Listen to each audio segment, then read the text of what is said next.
Check ready అమ్మా.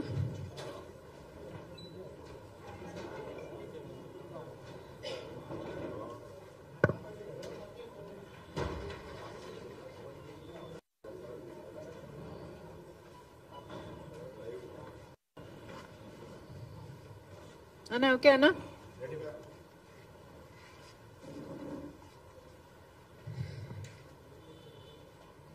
Good afternoon. ఈరోజు చంద్రబాబు గారు అధికారంలోకి వచ్చి 1 నెల దాటిపోయింది.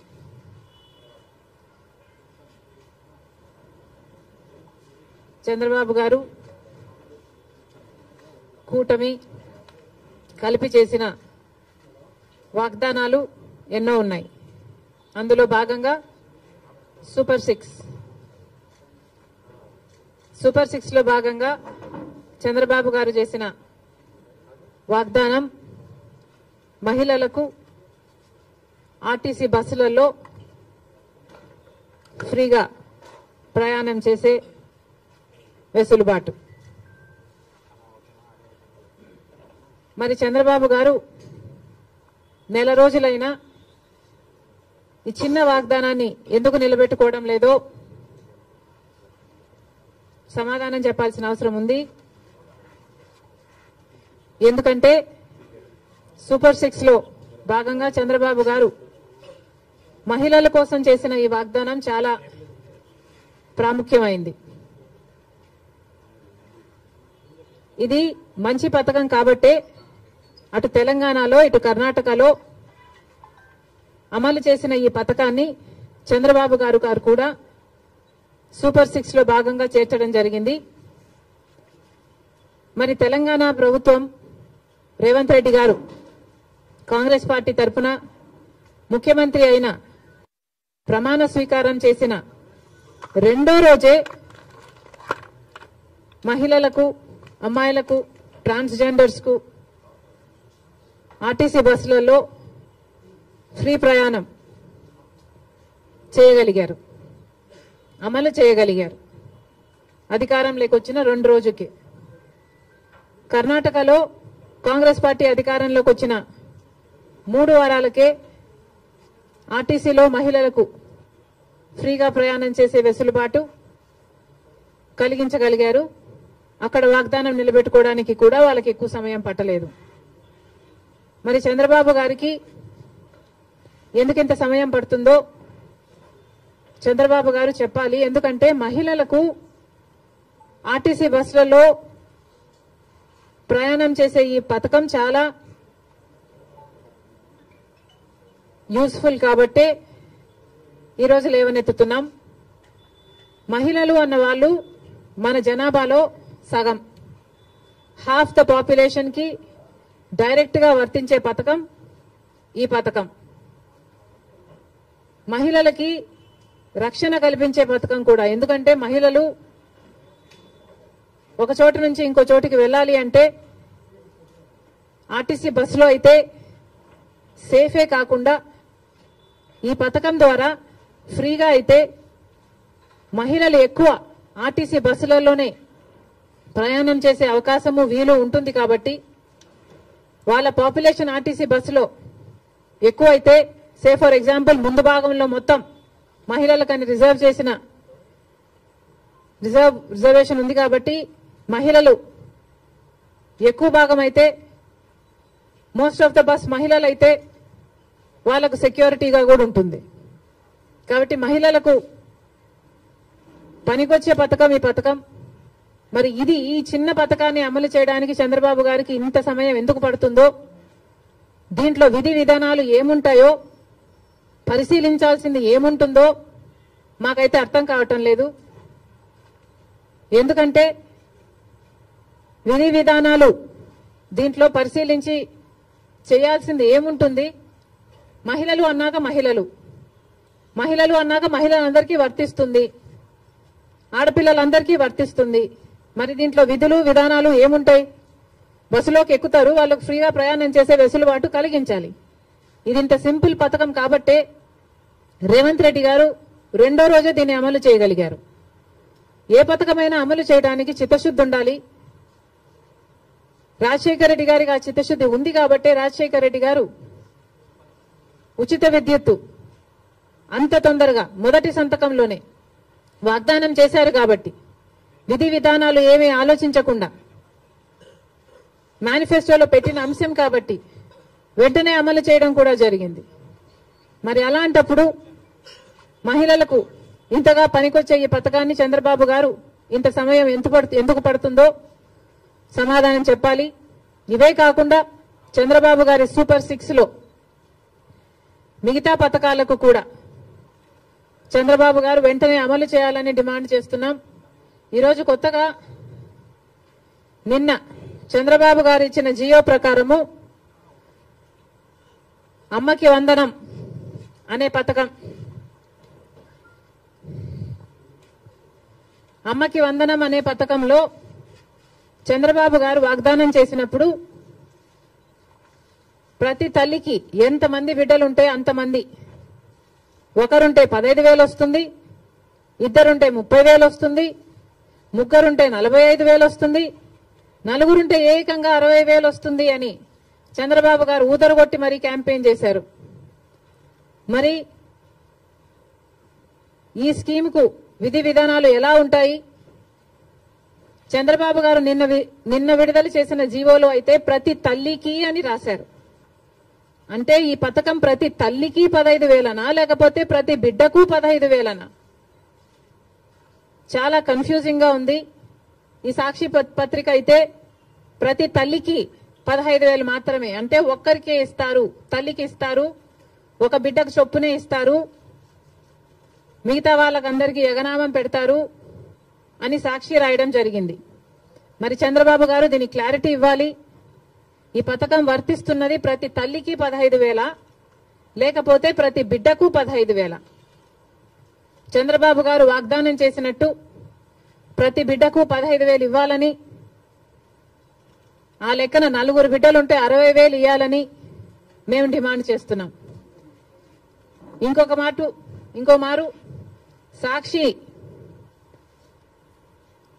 సాక్షిని నడుపుతున్న జగన్మోహన్ రెడ్డి గారు కూడా సమాధానం చెప్పాలి. ఇలాగే జగన్మోహన్ రెడ్డి గారు కూడా అమ్మఒడి అనే పథకం, ఆయన ముఖ్యమంత్రి కాకముందు అమ్మఒడి పథకం కింద మేము ప్రతి బిడ్డకు 15,000 ఇస్తాము అని ఆ రోజు వాగ్దానం చేశారు. తర్వాత ముఖ్యమంత్రి అయ్యారు జగన్మోహన్ రెడ్డి గారు, ప్రతి బిడ్డకు 15,000 ఇవ్వలేదు, ఒక్క బిడ్డకు మాత్రమే. అంటే ప్రతి తల్లికి 15,000 అన్నట్టుగానే జగన్మోహన్ రెడ్డి గారు కూడా వ్యవహరించారు. మరి జగన్మోహన్ రెడ్డి గారికి ఆ వాగ్దానం గుర్తులేదేమో ఈరోజు చంద్రబాబు గారు గురించి రాస్తున్నారు. జగన్మోహన్ రెడ్డి గారు కూడా ఇదే వాగ్దానాన్ని ఇచ్చి మాట తప్పడం జరిగింది. తల్లికి 15,000 అని అనకుండా ఆ రోజు బిడ్డకు ఎంతమంది బిడ్డలుంటే అంతమంది బిడ్డలకు 15,000 ఇస్తాము అని తాను చెప్పడమే కాదు, జగన్మోహన్ రెడ్డి గారి తరఫున క్యాంపెయిన్ చేసిన నేను కూడా, నాతో కూడా అదే వాగ్దానమే చెప్పించారు. ఆ రోజుల్లో నేను కూడా జగన్మోహన్ రెడ్డి గారు ఈ పథకాన్ని అమలు చేస్తారు అని నమ్మి బాయ్ బాయ్ బాబు క్యాంపెయిన్ లో నేను కూడా ప్రచారం చేయడం జరిగింది. కానీ జగన్మోహన్ రెడ్డి గారు ముఖ్యమంత్రి అయిన తర్వాత అమ్మఒడి పథకం కింద కేవలం ఒక బిడ్డకు మాత్రమే ఇవ్వడం జరిగింది. జగన్మోహన్ రెడ్డి గారు ఒక బిడ్డకే ఇచ్చారు. ఇప్పుడు చంద్రబాబు గారు కూడా ఒక బిడ్డకే ఇస్తారు అని అర్థం వచ్చేటట్టుగా నిన్న జీవోలో ప్రతి తల్లికి 15,000 అని రాయటం జరిగింది. కాబట్టి చంద్రబాబు గారు దీని మీద క్లారిటీ ఇవ్వాల్సిన అవసరం ఉంది అని కాంగ్రెస్ పార్టీ డిమాండ్ చేయడమే కాకుండా ప్రతి బిడ్డకు మీరు వాగ్దానం చేసినట్టు సూపర్ 6 లో ఉన్న ప్రతి వాగ్దానము నిలబెట్టుకోవాలని కాంగ్రెస్ పార్టీ చంద్రబాబు గారిని కూటమిని డిమాండ్ చేస్తున్నాం. ఇక ఇటీవల క్రియేట్ చేస్తున్న confusion Visakhapatnam steels, Vizag steel కు సంబంధించి తెలుగుదేశం పార్టీ ప్రజాప్రతినిధులే రకరకాలుగా మాట్లాడుతున్నారు. ఒకరేమో అది లాస్ మేకింగ్ కంపెనీ, అమ్మక తప్పదు అని ఒక రకంగా మాట్లాడతారు. ఇంకొకరేమో ప్రైవేటైజ్ చేయము అని మాట్లాడతారు. అసలు విశాఖ స్టీల్ కు ఇంత ప్రమాదం ఎందుకు వచ్చిందో ఆంధ్ర రాష్ట్ర ప్రజలందరూ కూడా ఆలోచన చేయాలి. అధికారంలో ఉన్న బీజేపీ పార్టీ అయితేమి, ఇక్కడ అధికారంలో ఉన్న చంద్రబాబు గారు అయితేనేమి ఆలోచన చేయాలి. అసలు వైజాగ్ స్టీల్ కి ఇంతవరకు క్యాప్టివ్ మైన్ అనేది లేకుండా పోయింది.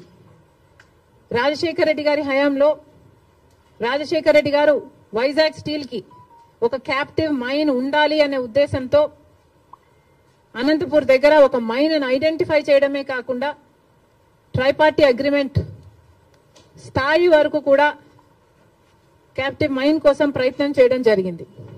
తర్వాత వచ్చిన ముఖ్యమంత్రులు ఎవరు పల్లి పట్టించుకోవడం మనం చూడలేదు. రాజశేఖర రెడ్డి గారు ముఖ్యమంత్రిగా ఉన్నప్పుడు ఆర్థికంగా కూడా వైజాగ్ స్టీల్ కి 100 కోట్లు ఇచ్చి ఆదుకోవడం జరిగింది. మరి ఆ తర్వాత ఏ ముఖ్యమంత్రులు వైజాగ్ స్టీల్ గురించి పట్టించుకోవడం చూడలేదు. ఎందుకు అని అడుగుతున్నాం. ఇప్పుడు మాట్లాడుతున్న తెలుగుదేశం వాళ్ళు చెప్తున్న మాటలు మేము మోడీతో మాట్లాడతాం, ఒప్పిస్తాం అన్నట్లుగా మాట్లాడుతున్నారు. అంటే మోడీ ఒప్పుకోకపోతే వైజాగ్ స్టీల్ ప్రైవేటైజ్ చేస్తారా? ఏం చెప్పదలుచుకున్నారు? ఏ మోడీతో మాట్లాడతారు? ఏ మోడీ గారైతే మనల్ని 10 సంవత్సరాలుగా మోసం చేస్తూ వచ్చారో, ప్రత్యేక హోదా ఇస్తాము అని మోడీ గారు 2014లో తిరుపతిలో మాటిచ్చిపోలేదా? మరి 10 ఏళ్లుగా ఏం చేశారు మోడీ గారు? ఒక్క వాగ్దానమైనా మోడీ గారు నిలబెట్టుకోగలిగారా? ప్రత్యేక హోదా అయితేనేమి, పోలవరం అయితేనేమి, కడప స్టీల్ ఫ్యాక్టరీ అయితేనేమి, పోర్ట్లు అయితేనేమి, ఇలాంటి ఒక్కటంటే ఒక్కటి కూడా, రాజధాని విషయం అయితేనేమి ఒక్కటి కూడా మోడీ గారు మాట నిలబెట్టుకోలేదు. మరి అదే మోడీ గారి మీద మళ్ళా మాకు నమ్మకం ఉంది, మోడీ గారు ఆదుకుంటారు అన్నట్టుగా మాట్లాడుతున్నారే. టీడీపీ పార్టీ గుర్తు పెట్టుకోవాలి, రాత్రి పడిన గుంతలోనే పగలు కూడా పడే ప్రమాదం ఉంది. ఒకసారి ఆలోచన చేసి మీరు ఎవరిని నమ్ముతున్నారో, ప్రజలకు ఏం మాట్లాడుతున్నారో, ఏం మాటలు చెప్పారో ఆలోచన చేయండి. మోడీ అంటేనే మోసం, మోడీ అంటేనే వెన్నుపోటు. ఆంధ్ర రాష్ట్రానికి ఇప్పటికే 10 సంవత్సరాలుగా వెన్నుపోటు పొడుస్తూనే ఉన్నాడు మోడీ గారు. అలాంటి మోడీ గారి చేతుల్లో వైజాగ్ స్టీల్ పెట్టడం అన్నది దారుణం. జగన్మోహన్ రెడ్డి గారు 5 సంవత్సరాలు ముఖ్యమంత్రిగా ఉండి కూడా రాజశేఖర రెడ్డి గారికి అంత ఇష్టమైన ప్రాజెక్ట్ అది అని తెలిసి కూడా రాజశేఖర రెడ్డి గారు వైజాగ్ స్టీల్స్ కోసం, క్యాప్టివ్ మైన్ కోసం ప్రయత్నించడమే కాకుండా, ఆర్థికంగా ఆదుకోవడమే కాకుండా, రాజశేఖర రెడ్డి గారు అంతా వైజాగ్ స్టీల్ కోసం చేస్తే ముఖ్యమంత్రిగా ఉండి కూడా జగన్మోహన్ రెడ్డి గారు ఒక్క ఫింగర్ కూడా ఎత్తలేదు వైజాగ్ స్టీల్ ని కాపాడడం కోసం. ఎందుకు అని అడుగుతున్నాం. వైజాగ్ స్టీల్ నష్టాలలో ఉందా అన్నట్టుగా ఆ గ్రూపుల ఆర్గనైజేషన్లు వచ్చి మాట్లాడితే, అయ్యో నష్టాలలో ఉందా అన్నట్లుగా జగన్మోహన్ రెడ్డి గారు ప్రశ్నించడం జరిగింది. ఇప్పుడు చంద్రబాబు గారేమో నోరిప్పకుండా వాళ్ళ చేత కన్ఫ్యూజింగ్ స్టేట్మెంట్స్ ఇప్పిస్తున్నారు. చంద్రబాబు గారిని డిమాండ్ చేస్తున్నాం, చంద్రబాబు గారే మాట్లాడాల్సిన అవసరం ఉంది.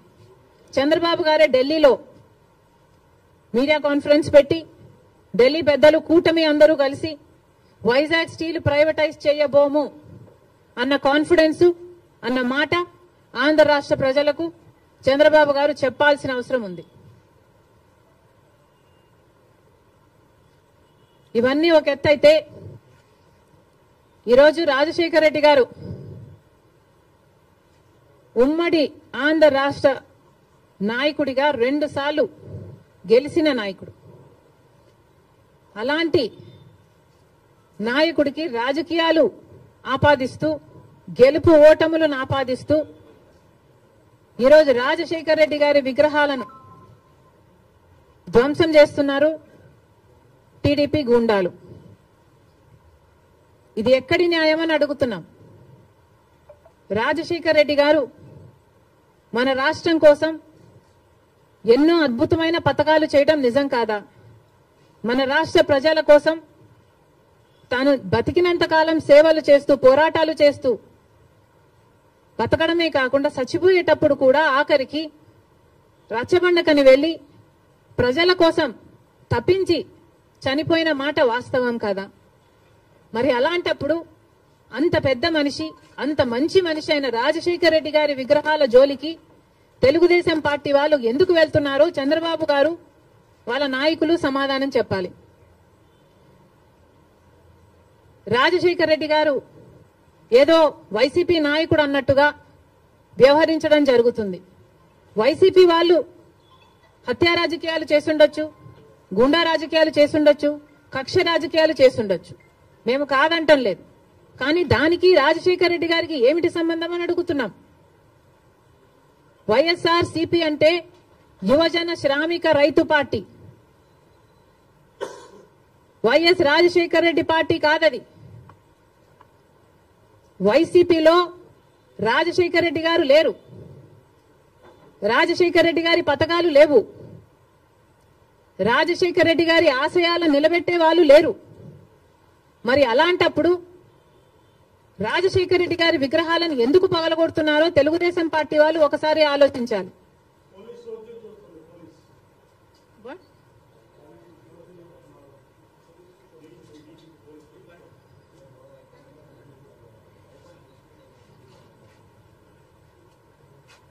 రాజశేఖర రెడ్డి గారిని ఆయన ఆశయాలని నిలబెట్టే వాళ్లే అయితే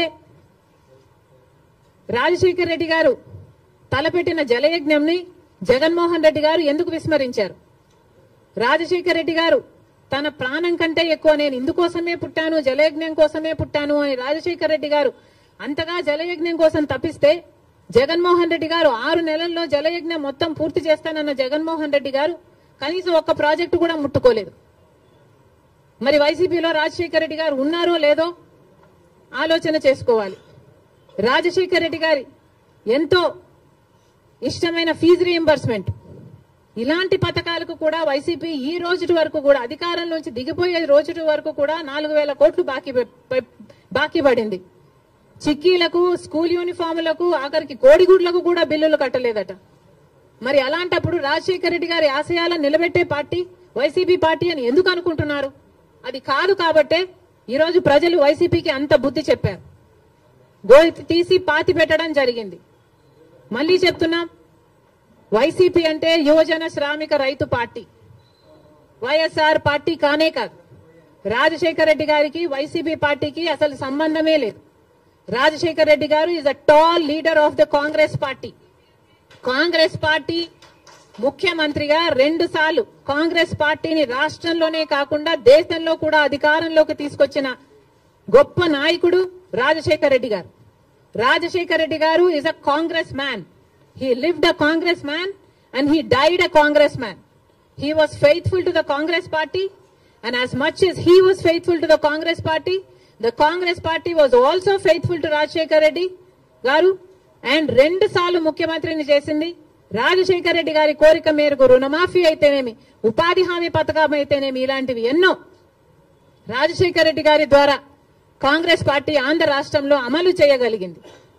రాజశేఖర రెడ్డి గారు కాంగ్రెస్ పార్టీ నాయకుడు కాబట్టే, కాంగ్రెస్ పార్టీ సేవకుడు కాబట్టే, కాంగ్రెస్ పార్టీ ఎలా ఆలోచన చేస్తుందో అలా ఆలోచన చేశాడు కాబట్టే అంత అద్భుతమైన పథకాలు, ఫీజు రీయింబర్స్మెంట్ అయినా, ఆరోగ్యశ్రీ అయినా, ఇందిరమ్మ ఇళ్ల పథకం అయినా, ఇలాంటివి ఎన్నో పథకాలు బీదవారి కోసం, అట్టడుగున ఉన్న వర్గాల కోసం రాజశేఖర రెడ్డి గారు చేయగలిగారు అంటే ఇవన్నీ కాంగ్రెస్ మ్యాన్ గా రాజశేఖర రెడ్డి గారు చేశారు.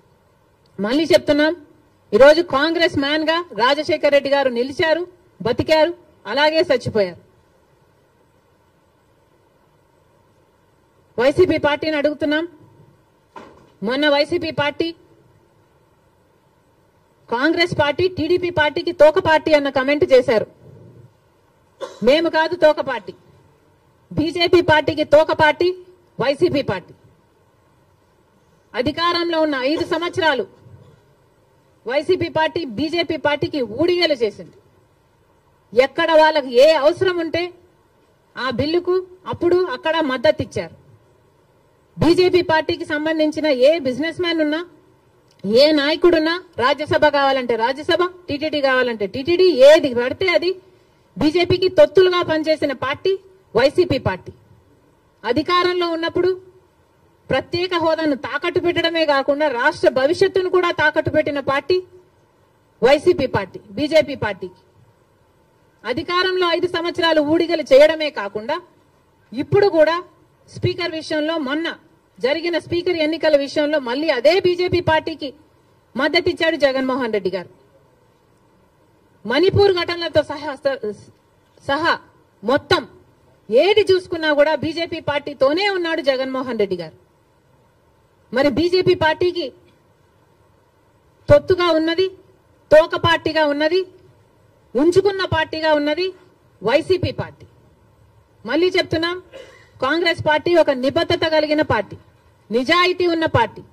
మేము ఎవరికి అక్రమంగా ఏ పార్టీతో పొత్తులు పెట్టుకోలేదు, సంబంధాలు పెట్టుకోలేదు వైసీపీ పార్టీ లాగా. మళ్ళీ చెప్తున్నాం, రాజశేఖర రెడ్డి గారు is a Congress man. Telugu Desam party నాయకుల్ని, కార్యకర్తలకి, అందరికీ కూడా హెచ్చరిస్తున్నాం, రాజశేఖర రెడ్డి గారి విగ్రహాల జోలికి వెళ్ళకండి. వైసీపీకి వైఎస్ఆర్ కి సంబంధం లేదు. యువజన శ్రామిక రైతు పార్టీ జగన్మోహన్ రెడ్డి గారి పార్టీ. రాజశేఖర రెడ్డి గారు is a Congress man. Rajasekhara Reddy గారి విగ్రహాల జోలికి మళ్లీ వెళ్లారు అంటే నేనే వెళ్లి ఆ విగ్రహాల దగ్గర ధర్నా చేస్తా. ఏ ఊర్లో మీరు బద్దలు కొడతారో ఆ ఊరికి వచ్చి, ఊరికి వచ్చి నేను ధర్నాలు చేసి మిమ్మల్ని బద్నాం చేస్తాం. అంతేకాదు, మీరు గుర్తుపెట్టుకోవాల్సిన విషయం ఏమిటంటే ఇదే హత్య రాజకీయాలు, ఇదే కక్ష రాజకీయాలు, ఇదే గుండా రాజకీయాల వల్ల ప్రజలు విసుకెత్తి వైసీపీ పార్టీకి గోయి తీసి పాతి పెట్టడం జరిగింది. మళ్ళీ అదే తెలుగుదేశం పార్టీకి జరగకుండా చూసుకోండి. Thank you very much.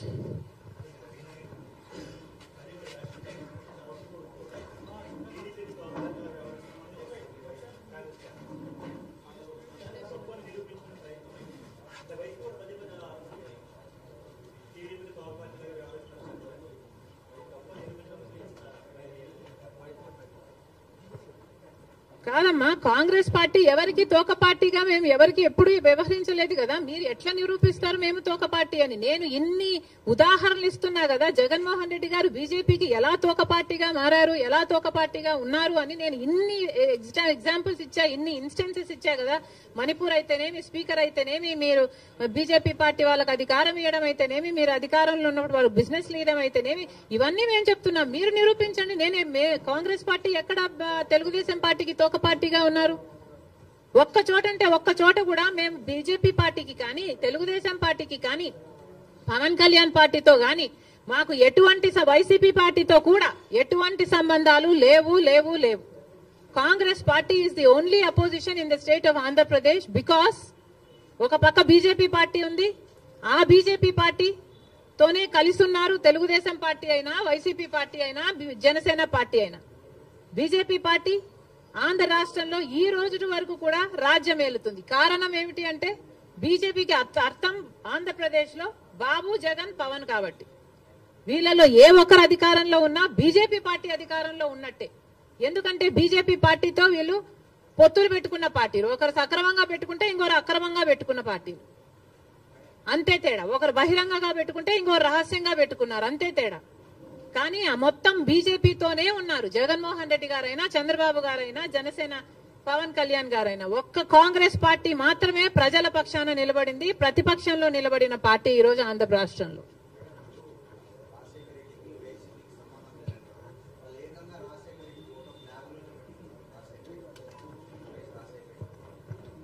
Rajasekhara Reddy గారి ఫోటోను ఇక్కడ అక్కడ పెట్టుకుంటే సరిపోదయ్యా, ఇక్కడ ఉండాలి. ఇక్కడ ఉంటే రాజశేఖర రెడ్డి గారి ఆశయాలు ఈ రోజు నిలబడిండు. ఇక్కడ లేదు కాబట్టే రాజశేఖర రెడ్డి గారి జలయజ్ఞాన్ని గాల్లోకి వదిలేశారు, రాజశేఖర రెడ్డి గారి ఫీజు రీయింబర్స్మెంట్ గాల్లోకి వదిలేశారు. ఇక్కడ లేదు కాబట్టే రాజశేఖర రెడ్డి గారి ఆరోగ్యశ్రీకి కూడా బాకీలు పెట్టారు. రాజశేఖర రెడ్డి గారు అంతగా చెప్పుకుంటున్నారు కదా, మరి రాజశేఖర రెడ్డి గారి వర్ధంతి మొన్న జరిగిందయ్యా, 75వ వర్ధంతి. ఏం చేశారో చెప్పండి. 75వ జయంతి మొన్న జరిగింది. 75వ జయంతి రాజశేఖర రెడ్డి గారు ఎంత గొప్పగా చేస్తుండాలి. మరి ఏం చేశాడు జగన్మోహన్ రెడ్డి గారు 75వ జయంతి కోసం? ఇడుపులపాయకి వెళ్లారు. అక్కడ 5 నిమిషాలంటే 5 నిమిషాలు కనీసం కూర్చోలేదు, నిలబడ్డారు. రాజశేఖర రెడ్డి గారికి తూతూ మంత్రం లాగా అక్కడ ఏదో నివాళులు అర్పించామని చెప్పుకున్నారు. అంతేనా? సొంత తండ్రి కదా, 75వ జయంతి చేయాల్సింది అంతేనా? ఎందుకు సిద్ధం సభలని పెద్ద పెద్ద సభలు పెట్టారే మీరు? పెద్ద పెద్ద హోర్డింగ్లు పెట్టుకున్నారు కదా, కోట్లు ఖర్చు పెట్టారు కదా, ఒక్కొక్క సభకి 30 కోట్లు 40 కోట్లు ఎంత ఖర్చు పెట్టారు సిద్ధం సభలకు? మరి రాజశేఖర రెడ్డి గారి కోసం ఒక సభ ఎందుకు పెట్టలేదు మీరు? 75వ జయంతి కోసం కనీసం ఒక సభ పెట్టడం కాదు కదా, కనీసం వైసీపీ నాయకులు కార్యకర్తలైనా కలిసి నివాళులు అర్పించారా? ఏం చేశారు మీరు? ఇలాగైనా రాజశేఖర రెడ్డి గారి జయంతి జరుపుకోవాల్సింది. 75వ జయంతి కదా, స్పెషల్ కాదా? మీకేం అనిపించలేదా? మా నాయకుడు కాబట్టే, మా తండ్రి కాబట్టే, మా కాంగ్రెస్ పార్టీ ఓన్ చేసుకుంది కాబట్టి రాజశేఖర రెడ్డి గారి కోసం మేము అంత పెద్ద సభ పెట్టడం జరిగింది. దానికి పెద్ద పెద్ద నాయకులు, ముఖ్యమంత్రులతో సహా, పక్క రాష్ట్రంలో ఉన్న వాళ్ళతో సహా, మంత్రులతో సహా రప్పించడం జరిగింది. సోనియా గాంధీ గారు అయితేనేమి, రాహుల్ గాంధీ గారు అయితేనేమి రాజశేఖర రెడ్డి గారి కోసం అంత గొప్ప గొప్ప మెసేజ్లు ఇప్పించడం జరిగింది. ఇవన్నీ మేం చేశాం. మీరేం చేశారండి? మీరా రాజశేఖర రెడ్డి గారి వారసులు? ఏం చేశారు మీరు రాజశేఖర రెడ్డి గారి 75వ జయంతి కోసం?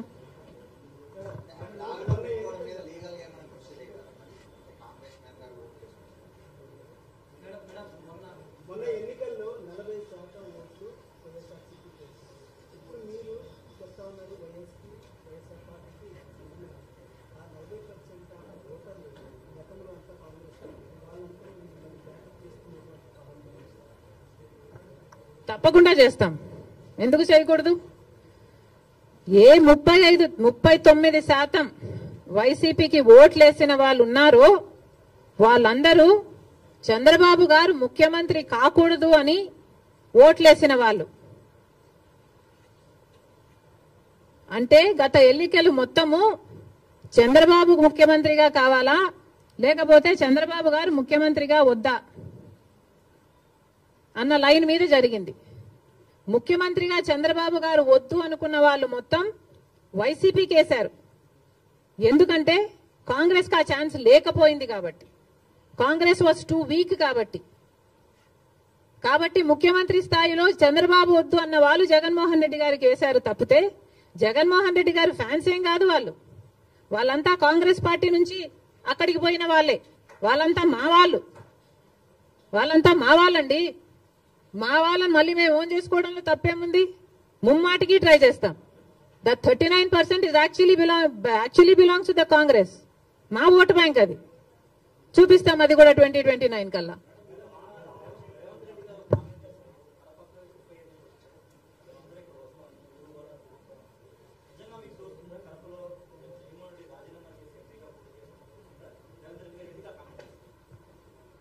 రేవంత్ అన్నకి మనస్ఫూర్తిగా కృతజ్ఞతలు. పెద్ద మనసు ఉంది కాబట్టే అంత పెద్ద మాట చెప్పగలిగారు. We are all honoured. నేనే కాదు, ఆంధ్ర రాష్ట్ర కాంగ్రెస్ పార్టీ అంతా కూడా రుణపడి ఉంది. జరిగినప్పుడు చూద్దాం.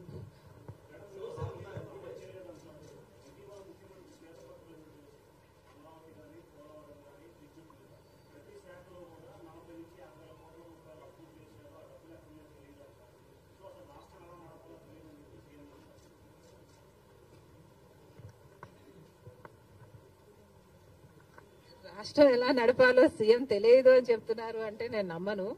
ఆయనకి ఎక్స్పీరియన్స్ ఉంది అనుకునే జనాలు 4వ సారి ముఖ్యమంత్రినిగా చేశారు.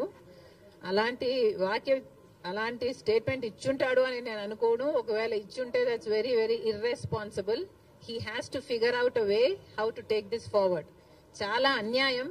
చంద్రబాబు గారు 5 సంవత్సరాలు ముఖ్యమంత్రిగా ఉండి 2 లక్షల కోట్ల అప్పు చేస్తే జగన్మోహన్ రెడ్డి గారు 5 సంవత్సరాలుగా ఉండి 8 లక్షల కోట్ల అప్పు చేశారు. ఇక్కడి నుంచి ఎలా ముందుకు వెళ్ళాలి అనేది చంద్రబాబు గారు ఫిగర్ అవుట్ చేసుకోవాలి. అందుకు టైం పట్టొచ్చు. అందుకనే మేము ఇప్పటి నుంచి వీఆర్ నాట్ స్పెషల్ స్టేటస్ మీద, పోలవరం మీద, రాజధాని మీద మేము ఇప్పటి నుంచి ధర్నాలు కొట్లాట్లు చేయటం లేదు. ఎందుకంటే మాకు కూడా తెలుసు హీ నీడ్ సమ్ టైం. కానీ ఉచిత ప్రయాణం ఆడవాళ్ల కోసం అన్నది అది వెంటనే చేయొచ్చు కదా అన్నదే నా పాయింట్. మహిళలకు మొన్న అమలాపురంలో ఒక ఆడబిడ్డ మీద అత్యాచారం జరిగింది, నంద్యాలలో జరిగింది. ఇలాంటివన్నీ ఆపడానికే, మహిళలకు కొంచెం సెక్యూరిటీ కలిగించడానికే సచ్ అన్ ఈజీ స్కీమ్ కదా. తెలంగాణలో 2 రోజుల్లో అమలు చేశారు. ఇక్కడ ఎందుకు చేయలేకపోతున్నారు? చేయండి. చేసిన తర్వాత దాని పరిణామాలు ఎలా ఉంటాయి, దాని నష్టాలు ఎలా ఉంటాయి, అది గవర్నమెంట్ ఆర్టీసీకి ఎలా భర్తీ చేయాలన్నది మీరు చూసుకోండి. కానీ మీరు ఆల్రెడీ వాగ్దానం ఇచ్చారు కాబట్టి నిలబెట్టుకోండి అని మాత్రమే మేము చెప్తున్నాం.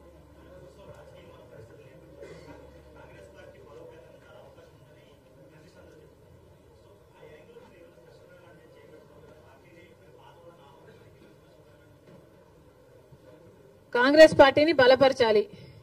అది ఒక్క రోజులో జరిగేది కాదు, ఒక స్ట్రాటజీతో జరిగేది కాదు. ఇది ఒక సుదీర్ఘ ప్రయాణం.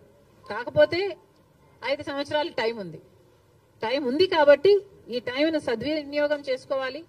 ఏది చేయాల్సి వచ్చినా, ఎంత దూరం వెళ్లాల్సి వచ్చినా, ఎట్లా కొట్లాడాల్సి వచ్చినా వీఆర్ రెడీ.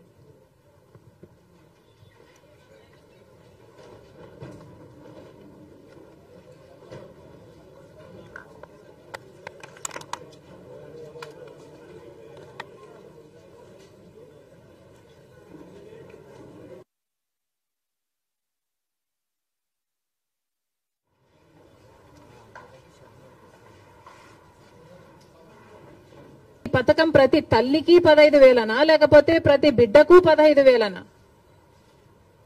చాలా కన్ఫ్యూజింగ్ గా ఉంది. ఈ సాక్షి పత్రిక అయితే ప్రతి తల్లికి 15,000 మాత్రమే, అంటే ఒక్కరికే ఇస్తారు, తల్లికి ఇస్తారు, ఒక బిడ్డకు చొప్పునే ఇస్తారు, మిగతా వాళ్ళకందరికీ ఎగనామం పెడతారు అని సాక్షి రాయడం జరిగింది. మరి చంద్రబాబు గారు దీనికి క్లారిటీ ఇవ్వాలి. ఈ పథకం వర్తిస్తున్నది ప్రతి తల్లికి 15,000 లేకపోతే ప్రతి బిడ్డకు 15,000? చంద్రబాబు గారు వాగ్దానం చేసినట్టు ప్రతి బిడ్డకు 15,000 ఇవ్వాలని, ఆ లెక్కన 4 బిడ్డలుంటే 60,000 ఇవ్వాలని మేము డిమాండ్ చేస్తున్నాం.